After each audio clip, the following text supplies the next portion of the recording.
পঞ্চগড়ে একটি উপজেলার নাম বোদা। উপজেলার বাসিন্দারা নাম বলতে গিয়ে অনেক সময় লজ্জায় পড়েন। তবে এই নামের সঙ্গে নারীর কোনো সম্পর্ক নেই। জাতীয় তথ্য বাতায়ন বলছে একসময় সেখানে বদেশ্বরী নামে একটি মন্দির ছিল, সেটি থেকে এলাকার এমন নামকরণ। বগুড়ায় আছে এমন একটা জায়গা যার নাম সোনাতলা। কিভাবে এই নাম তা নিয়ে লোকমুখে প্রচলিত আছে। অনেকের মতে এ অঞ্চলে প্রচুর পাট হতো, আর পাটকে বলা হয় সোনালী আঁশ। বন্যায় প্রায় ডুবে যেত ফসল, তাই জায়গাটির নাম সোনাতলা। কেউ বলেন জমিদার ইশাখা ও তার স্ত্রী সোনা বিবি বজরা নিয়ে সেখানে যেতেন, সেখান থেকে এসেছে এই এলাকার নাম। অনেকেই বলেন গোপী নামে এক হিন্দু মেয়ের সঙ্গে প্রেম হয় মুসলমান যুবক সোনাউল্লাহর। পরিবারের বাধা পড়লে দুজনে মিলে ঝাঁপ দেয় নদীতে। পরে সোনাউল্লাহর নাম থেকে এলাকার নাম হচ্ছে সোনাতলা। গোপীর স্মরণে বাঙালি নদীর শাখার নাম হয়ে যায় গোপাপী। খুলনা শহরে আছে সোনাপোতা। এই নামে বেশ কিছু স্কুল এবং সরকারি প্রতিষ্ঠান রয়েছে। একটা সময় এই জায়গার নাম ছিল ময়লাপোতা, কারণ বেশ বড় একটি ময়লার ডিপো ছিল সেখানে। ৮০ দশকে জায়গাটির নতুন নাম হয় সোনাপোতা। দিনাজপুর একটি গ্রামের নাম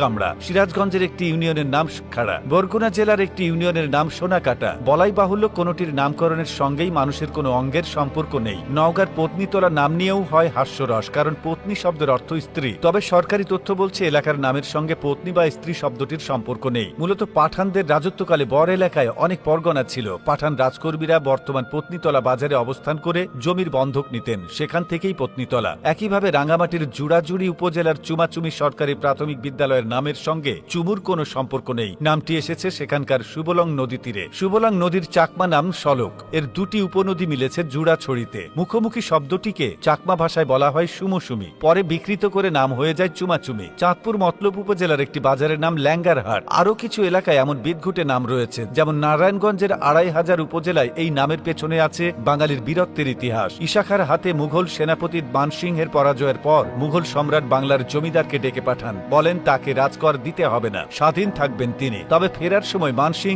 কিছু রাজকর্মী দিয়ে বলেন বাংলার রেখে যাওয়া ২৫০০ সৈন্যের রসদ দিলেই চলবে। সে সেনারা থাকতেন বর্তমান ২৫০০-এ। কিশোরগঞ্জ শহরের একটি এলাকার নাম ৩২। কারো মতে সেখানকার প্রামাণিকের জমিদার বংশের প্রতিষ্ঠাতা কৃষ্ণদাস প্রামাণিক নবাবী আমলে ৩২টি লাখরাজ পরগনা পেয়েছিলেন। এ কারণে তিনি যেখানে থাকতেন সে এলাকাটি ৩২ নামে পরিচিতি পায়। আবার কেউ বলেন ইংরেজ আমলে জঙ্গলবাড়ি ও ভাগলপুর দেওয়ানদের জমিদারি নিলামে উঠলে ময়মনসিংহের মুক্তাগাছার জমিদার শশীকান্ত ৩২টি পরগনার মালিক হন, যেগুলো রাজস্ব আদায়ের কার্যালয় বানানোর পর এলাকার নাম হয় ৩২। ফেনী জেলার ছাগলনাইয়া নামক একটি উপজেলা রয়েছে। ধারণা করা হয় ইংরেজ শাসনামলে দাপ্তরিক নথিতে ভুলবশত লেখার ফলে এ এলাকার নাম সাগরনাই। দাপ্তরিক নথিতে সাগরনাইয়ার স্থলে ছাগলনাইয়া হয়ে যায়, অর্থাৎ সাগর যাকে নায়ে বা স্নান করিয়ে তা থেকে ছাগলনাইয়া হয়ে গেছে। নেত্রকোনার পূর্ব ধলারচরের ভিটা সরকারি প্রাথমিক বিদ্যালয়ের নাম পাল্টে হয়েছে আলোর ভুবন।